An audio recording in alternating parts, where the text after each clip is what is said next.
When the Denver police showed up to a grisly scene one cold October night in 1941, they couldn't help but scratch their heads.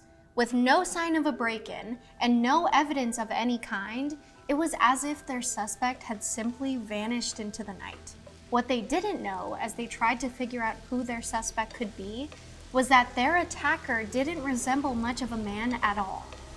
This is the ghost house of Denver.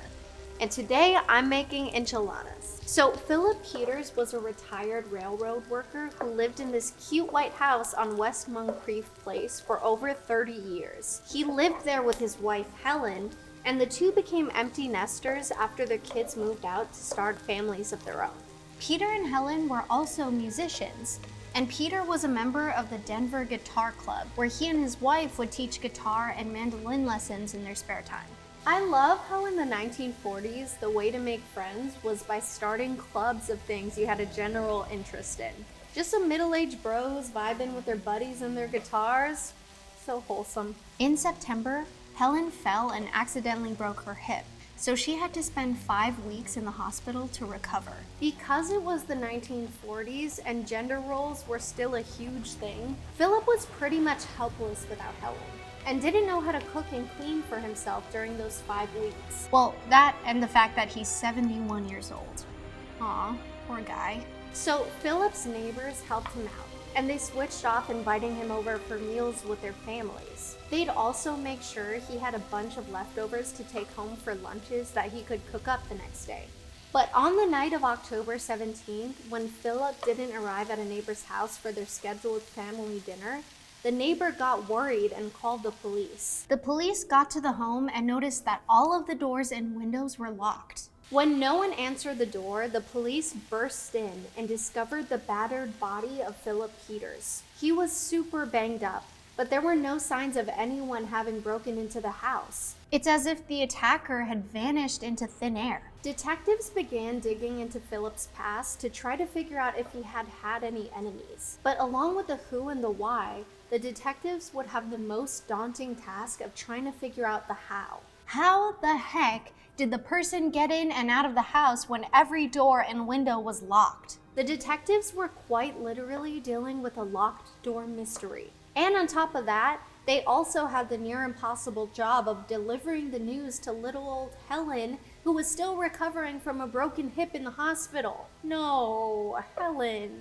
Helen hired 2 nurses to help her out when she returned home in February. But she actually ended up falling and breaking her hip again, going back to the hospital, then heading back home in April. But once Helen and her nurses were settled in, they started to notice some strange things happening around the house. First, the nurse named Edith said she heard noises in the walls.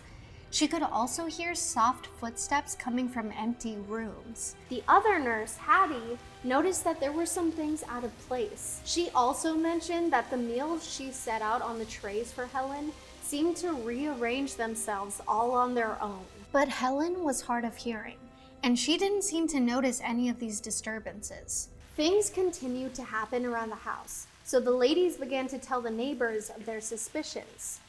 They thought the house was haunted and believed that whatever happened to Philip was eventually going to happen to them. When Edith reportedly saw a door creak open and a thin white hand slip out while she was working her night shift, she screamed so loud that the neighbors called the cops. The police did a full search of the property, and when they found nothing, Edith noped right out of there and resigned on the spot. Within 2 weeks, Hattie also quit.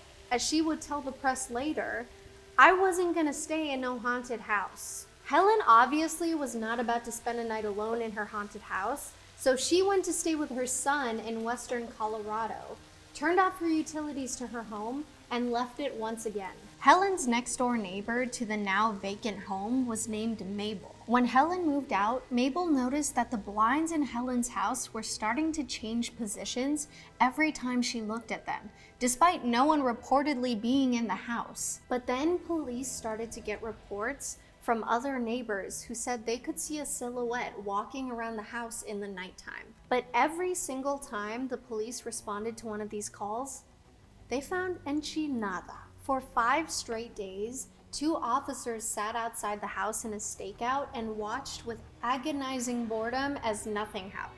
Of course, once the press heard the news of this, the story immediately made headlines, and it was dubbed the Ghost House of Denver. While most of the residents thought this was just a tall tale for papers to sell, the police weren't so sure anymore. They were still faced with the mystery of how a man was attacked in a home with locked windows and doors. In July of 1942, when 2 officers pulled up for their usual routine to check the property, they swore they saw something move inside. The 2 nervous detectives went inside and didn't see anything downstairs. And that's when they heard a noise upstairs. The 2 detectives sprinted up the stairs and into the back bedroom straight towards the tiny closet. When they opened the closet door, they saw a pair of feet dangling in front of them. Those feet are attached to a pair of legs that are hanging from a tiny crawl space in the ceiling. So the guys grabbed the legs and yanked out this long, pale, emaciated, ghoulish-looking man.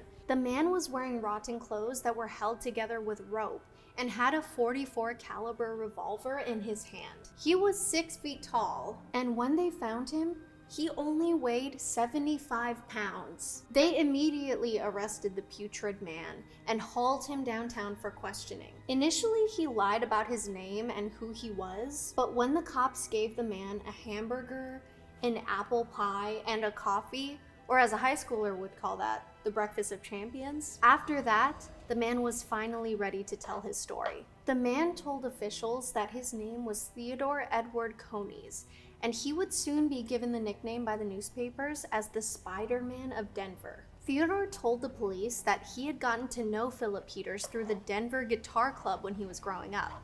His mother passed when he turned 18, and after having all her savings stolen by a con artist, she left him with nothing.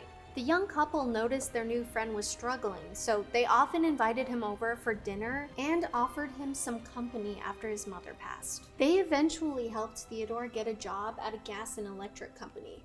But after quitting his job to start a get-rich-quick scheme with a friend that ends up backfiring, Theodore found himself drifting across the states and unable to keep a job. In 1941, he eventually found his way back to Denver, Colorado, where he knew the one place where he could turn to for company and a warm meal: the Peters house. It had been almost 30 years since they'd last seen Theodore.